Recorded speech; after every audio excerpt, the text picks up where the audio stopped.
So before we get into curiosity questions, we first have to start thinking like our customer. And what they're thinking at the curiosity stage is, what is this like? That's why analogies always work great here. Because at the curiosity stage, they're trying to disqualify you out versus wonder why they need you. So what we're trying to do at the curiosity stage is build into interest. So you got to think to yourself, what is this like? What product you're selling is like something they already know. That's why they always say the Airbnb of this, the Netflix of that, the Uber of something else. Or this is a lot like this. Because what they're trying to do in their head is explain to themselves why they don't need it. They already have it covered.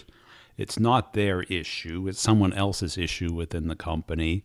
And the idea here is what you want to do is build this into interest and get through these little hurdles right here and right now. But to do this, you have to consider this, what they're thinking, into the questions you're developing. How is this different than what I'm doing today? Or is it different than what I'm doing today? Why is it better? What do I get out of it? Why would I even consider listening to you? They're now aware of it. They're kind of curious, but interest is expensive to them. It's their time. It's their energy. Change is expensive. Change is difficult. Change requires effort. Being the happy little kitty sleeping all day, that's where they want to be.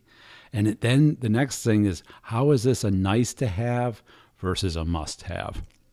Now, if you try and position your product as a nice to have, it never goes anywhere. It gets put on a list of maybe someday I'll.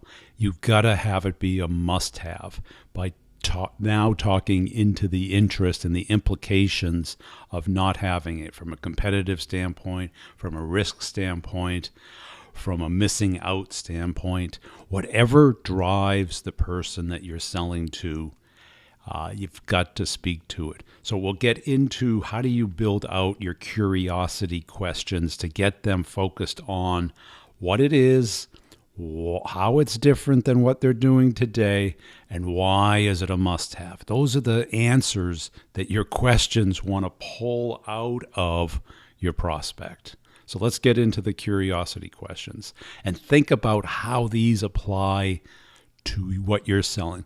Think of an analogy for your product. Think about how they do not already have this covered. Describe why it is an issue for them. How is it different than what they're doing today or what they're thinking of doing? And then how is it a must-have? And how they must do something now. Because otherwise what you're going to do is get into that no decision, someday I'll category.